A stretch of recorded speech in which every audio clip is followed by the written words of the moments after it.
Hello students, আজকে আরেকটা video নিয়ে আপনাদের সামনে আসলাম। আমরা এখন একটা জিনিস দেখব, সেটা হচ্ছে শর্ট আনসার। এই শর্ট আনসারগুলো আমরা সাধারণত আমাদের যে কোনো একটা টাস্কে আমরা ইউজ করতে পারি, টাস্ক 1, টাস্ক 2, টাস্ক 3-তে।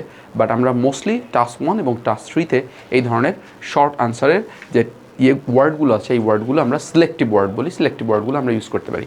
সেক্ষেত্রে আমরা এখানে দেখব যে আমরা স্টার্টিং ফ্রেজে কী ধরনের ওয়ার্ড ইউজ করতে পারি, যেমন I think, I believe, I guess, I suppose, I would say, as I see it, probably, possibly, maybe, and last আছে well actually.